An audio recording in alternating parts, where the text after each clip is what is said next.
नमस्ते, मैं रूबी देवी आप सभी का अपने कृषि विज्ञान एजुकेशनल चैनल में वेलकम करती हूं। और जो भैया दीदी इस पे नए हैं वो चैनल को सब्सक्राइब कर ले ताकि आने वाले सभी वीडियो की नोटिफिकेशन आपको टाइम टू टाइम मिलता रहे और बेल बटन को जरूर दबाएं।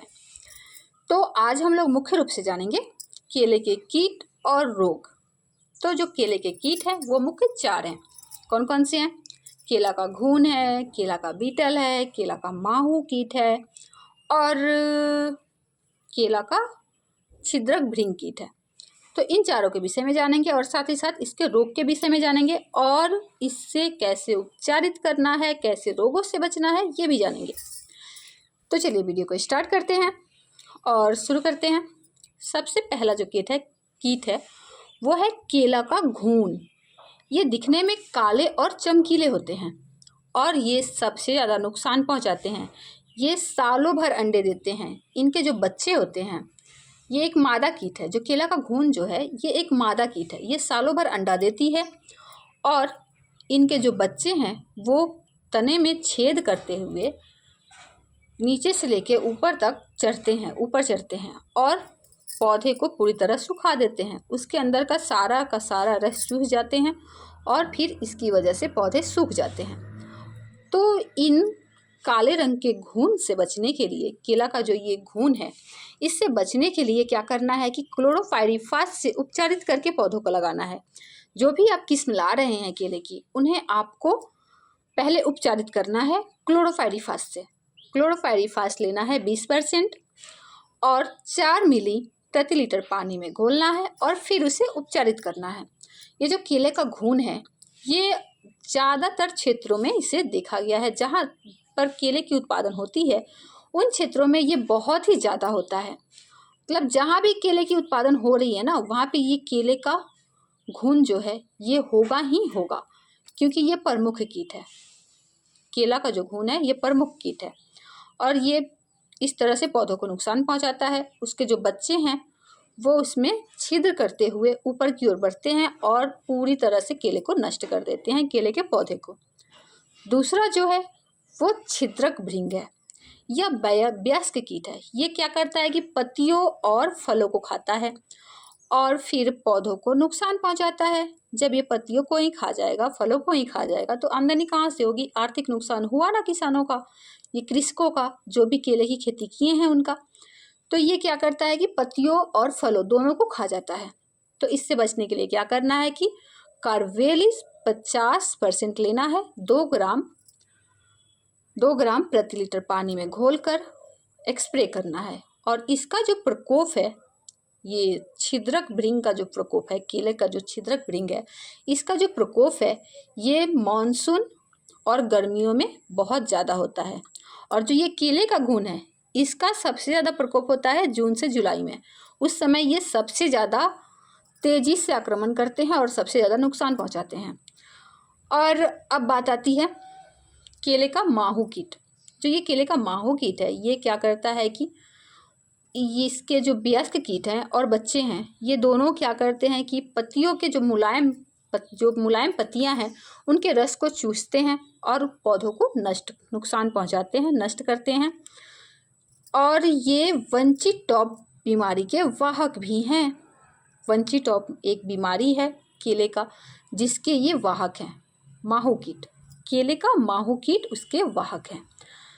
तो इन माहू कीट से बचने के लिए क्या करना है? इसके लिए खरपतवार का नियंत्रण करते रहना है। मतलब खेत में जब भी खरपतवार हो उसका नियंत्रण करते रहना है, उनको साफ सफाई रखना है, पोषक तत्वों का सही समय सही मात्रा में उपयोग करना है, समय अनुसार निराई गुड़ाई जुताई समय समय पर करते रहना है। और केले का बीटल भी है। केले का जो बीटल है ये वयस्क कीट है। ये क्या करता है? फलों को नुकसान पहुंचाता है, पत्तियों को खाता है और इस तरह से ये नुकसान पहुंचाता है केले को। तो इससे बचने के लिए क्या करना है? कौन सी दवा का उपयोग करना है? साइपरमेथ्रिन दवा लेना है 10% और 1 मिली प्रति लीटर पानी में घोलकर स्प्रे करना है। इससे क्या होगा कि इस केले के बीटल से जो नुकसान हो रहा है उससे बचा जा सकता है। केले के बीटल से ये भी मुलायम पत्तियों को खाता है, साथ ही साथ फलों को खाता है और इन सब से नुकसान पहुंचाता है। तो इस तरह से हम लोग जाने 4 कीट के विषय में। केले के 4 कीट, केले का बीटल हुआ, केले का घुन हुआ, केले का छिद्रक भृंग हुआ और केले का माहू कीट हुआ। अब इसके रोग को जानते हैं।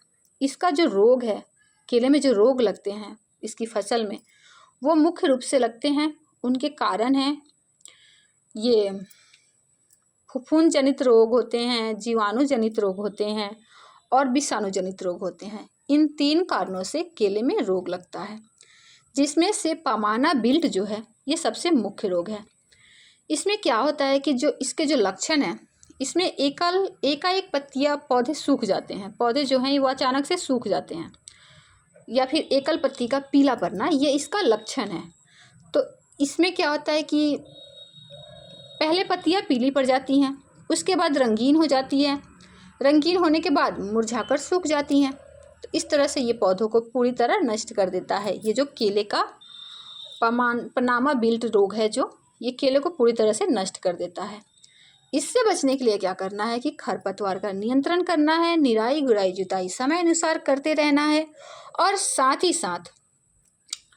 साथ एक दवा है, क्या नाम है उसका, कार्बेंडाजिम लेना है 50%, उसका चूर्ण लेना है 1.5 ग्राम प्रति लीटर पानी में घोलकर खेतों में स्प्रे कर देना है। इससे क्या होगा कि ये पनामा बिल्ट रोग जो है वो नियंत्रित हो जाएगा। केले में रोग लगने का सबसे ज़्यादा जो जिम्मेदार होता है वो होता है खरपतवार। खरपतवार की वजह से ही सबसे ज़्यादा रोग लगता है। ज़्यादा जल जमाव होता है तब भी रोग लगता है। ये जो केला है इसमें अधिक लागत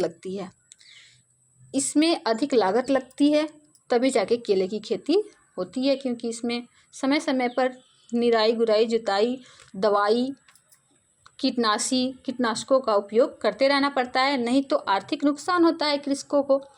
और समय समय पर निगरानी करते रहना चाहिए, देखते रहना चाहिए कि खेत में कहीं कोई रोग तो नहीं लगा है, कहीं कुछ ये कीट तो नहीं लगे हैं। तो इसलिए ये निगरानी करते रहना चाहिए ताकि रोगों से बचा जा सके, पहले ही रोगों का इलाज करके उससे बचा जा सके, क्योंकि इसमें लागत बहुत ज़्यादा लगती है। और केले की खेती सबसे ज़्यादा हमारे भारतवर्ष में की जाती है। केले में जो सबसे ज़्यादा उत्पादन होता है हमारे देश में, अन्य देश के मुकाबले हमारा जो देश है इसका दूसरा स्थान है केला उत्पादन में। और केला उत्पादन के लिए ये मिट्टी का जो pH मान होता है वो 6.5 से लेके 7.5 तक होना चाहिए, तभी जाके उसमें ये केले को लगाना चाहिए। और जब भी आप केलों को लगा रहे हैं, अगर इन कीटों और रोगों से बचना है तो प्रतिरोधी किस्मों को लगाइए, उपचारित करके लगाइए। क्लोरोफाइरीफास 20 ग्राम 4 मिली प्रति लीटर पानी में घोलकर उपचारित करिए, उसके बाद लगाइए। तो इससे क्या होगा कि रोग लगेंगे ही नहीं। पहले ही रोगों और कीटों का नियंत्रण कर लिया जाए तो आगे चल के कोई नुकसान नहीं होगा। तो उपचारित करने के बाद ही ये केले की किस्मों को लगाना चाहिए, जैसे कि बहुत सारे हैं, पिछले वीडियो में तो कई सारे बता चुकी हूँ। पके केले के लिए नेपाली है, मालभोग है, चिनिया चंपा है, सब्जी के लिए है बन केला है, और सब्जी और फल दोनों के लिए भी है। कई सारी किस्में हैं। इन सब का बीज उपचार कर लीजिए, इन सब के जड़ों का उपचार कर लीजिए, उसके बाद लगाइए। शक्कर की भी कटाई समय समय पर करते रहनी चाहिए। कंद को देख कर लगाना चाहिए। कैसी कंद होनी चाहिए, जो तलवार की तरह हो, ऐसी कंदों को लगाना चाहिए। तो इस तरह से क्या होता है कि नुकसान कम होगा, कीट कम लगेंगे, रोग कम लगेंगे और मुनाफा ही मुनाफा होगा। तो केले के रोग के विषय में फ़िलहाल इतना ही। इसके विषय में कल फिर जानेंगे और कल कुछ और जानेंगे। तब तक के लिए सर्जेंटा का धन्यवाद, जीविका का धन्यवाद, हर्षित के सभी चैनल्स का धन्यवाद और आप सभी का भी बहुत बहुत धन्यवाद। Thank you.